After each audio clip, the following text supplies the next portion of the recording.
Saudações, acadêmicos e acadêmicas, bem-vindos à aula 4, medidas de dispersão.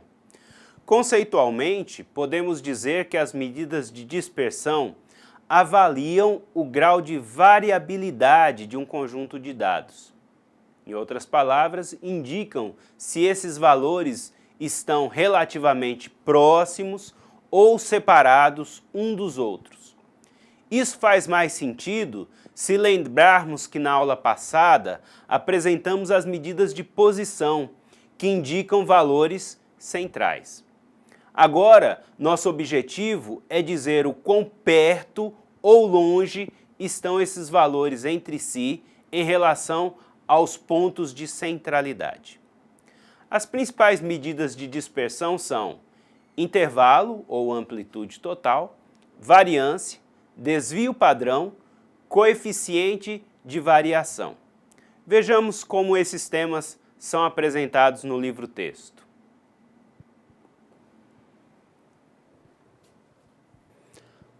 Aula 4, então, você vai encontrar na apostila medidas de dispersão com os elementos principais: amplitude, desvio em torno da média, desvio médio absoluto, variância e desvio padrão.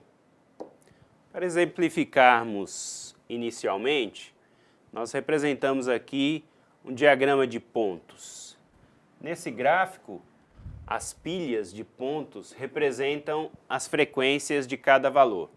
Podemos ver facilmente que ambos os conjuntos têm a mesma média.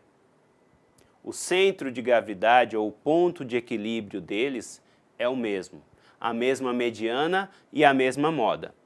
No entanto, esses dois conjuntos têm características bem diferentes e, ao sintetizá-los apenas por algumas medidas de posição, essas características elas se perderiam.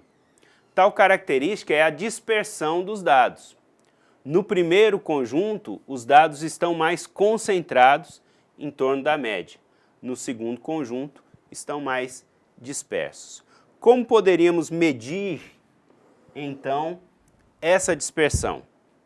Uma primeira ideia é considerar a amplitude dos dados, que é, como já vimos, a diferença entre o maior e o menor valor.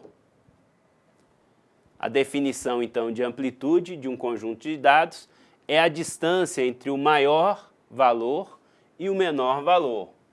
Geralmente, variações são dadas por delta, representadas por delta. Então, amplitude total é o valor máximo menos o valor mínimo. A amplitude tem a mesma unidade de dados, mas elas têm algumas limitações. Por exemplo, essa outra representação, nessas duas representações, nós teríamos conjuntos de dados com a mesma amplitude. Mas você diria que eles são conjuntos de dados iguais? Não, né? A limitação da amplitude fica patente pelo fato dela se basear apenas em duas observações, independente do número total de observações, do que ocorre entre essas observações. Para resolver, então, o problema da amplitude, das limitações da amplitude, nós poderíamos calcular o desvio médio absoluto. Fórmula matemática, 1 sobre n, quer dizer, dividir pelo total de dados, da somatória do módulo, essas duas barras aqui representam módulo ou valor absoluto, da diferença entre o dado e a sua média. Vamos ver isso num exemplo aqui, para ficar mais claro. Temos dois conjuntos de dados, precisamos calcular a média de cada um deles. Você pode calcular aí, mas a média dos dois é a mesma, é 3. Acredite se quiser. Então, a média do primeiro conjunto é 3, a média do segundo conjunto também é 3. Como ficaria o desvio médio absoluto do primeiro conjunto de dados? Eu vou ter 1 sobre o total de dados, que é 3, da somatória dos seus desvios, da diferença entre o valor e a média, valor absoluto. Então, o primeiro valor é 1, menos a média, que é 3, isso em módulo, mais o segundo valor, que é 3, menos a média, que é 3, mais o terceiro valor, que é 5, menos a média, que é 3. Isso nos daria o desvio médio absoluto do primeiro conjunto de dados. Isso ficaria 1/3 multiplicado, diferença aqui daria -2, mas como é módulo 2, a diferença do segundo é 0 e a diferença do terceiro é 2. Ficaria então com 4/3. Esse é o desvio médio absoluto. Faça o mesmo esquema para o segundo conjunto de dados. Desvio médio absoluto do segundo conjunto de dados. Seria 1/5 vezes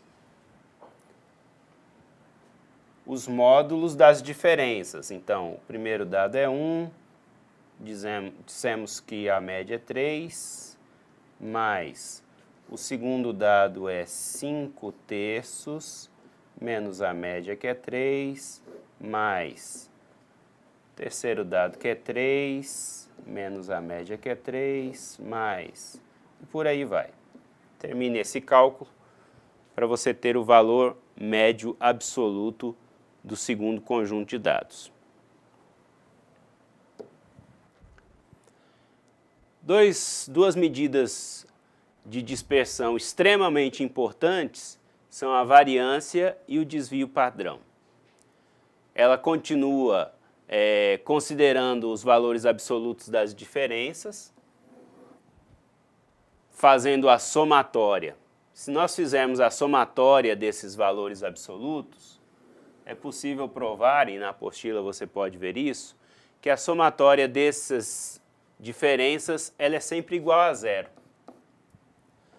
Para resolver esse problema, ao calcularmos então essa diferença, na variância, elevamos o valor ao quadrado. Calculamos a diferença, elevamos ao quadrado, o termo ficaria estritamente positivo, e aí nós teríamos essa média. Então, a definição de variância de um conjunto de dados é a somatória, a média do somatória da diferença dos quadrados. A variância, ela dá origem ao desvio padrão. O desvio padrão seria a raiz quadrada da variância. Se pensarmos que estamos com uma unidade de medida sempre elevando ela ao quadrado, isso em alguns casos pode gerar algum problema, porque se a unidade de medida fosse idade, o que seria uma idade ao quadrado? Para resolver esse tipo de problema, ao tirarmos a raiz quadrada da variância, o desvio padrão, então, ele retorna à unidade de medida inicial. A título de ilustração, então, um primeiro exemplo para analisarmos essas unidades, tanto desvio padrão como variância. O cálculo ele tem que ser feito com a média. A título de ilustração, então, nós temos um conjunto de dados, ainda naquele dado, a idade dos funcionários do Departamento de Recursos Humanos. A média desses dados, a somatória dividido pelo número de observações, deu 35,13. Essa barra em cima do 13 indica uma dízima periódica. Então, a variância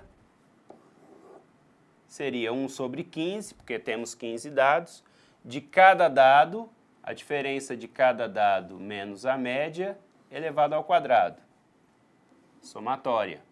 Cada dado menos a média elevado ao quadrado. E assim sucessivamente. valor obtido 1.213,73, dividido pelo número de dados, 80,92. O desvio padrão nada mais é do que a raiz quadrada da variância, chegando aqui a 8,995. As medidas de dispersão para a distribuição de frequências agrupadas seguem o mesmo padrão de quando calculamos as medidas de posição. O elemento-chave passa a ser o ponto médio. Então, nós temos a classe, temos o seu ponto médio e temos a frequência absoluta. Isso nos permite o cálculo da média e depois tanto da variância como do desvio padrão, que está de novo. Nós teríamos lá 4 dados com o primeiro ponto médio do dado, que era o 33.610,5, menos a média elevado ao quadrado. Depois uma frequência absoluta com 2 dados, ponto médio da classe 4.431,15, menos a média elevado ao quadrado, e assim sucessivamente.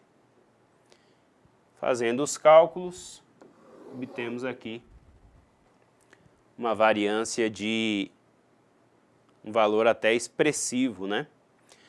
Essa variância, se observarmos a raiz quadrada dela, teremos o desvio padrão. Resumindo então essa aula, nós observamos aqui conceitos como amplitude, que é a distância entre o maior e o menor valor. Identificamos que a amplitude ela tem uma limitação, justamente por considerar só o maior e o menor valor. O desvio médio seria o valor menos a média. E para qualquer conjunto de dados, a somatória dos desvios médios é sempre 0. Para resolver esse problema, fazemos então o desvio médio absoluto.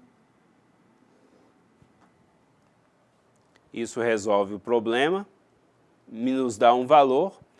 Uma outra, e os outros dois medidas importantes, talvez as mais importantes, que é a variância e o desvio padrão. A variância como desvio quadrado médio, subtrai o elemento pela média, eleva ao quadrado, faço a somatória e tiro a média. E o desvio padrão apenas como a raiz quadrada da variância. Muito bem, finalizamos mais uma aula, espero que vocês estejam conseguindo acompanhar o desenvolvimento da disciplina. Lembre-se sempre de dedicar horas de estudo, não deixar acumular dúvidas e exercícios e participar dos fóruns. Abraços a todos e até a próxima aula.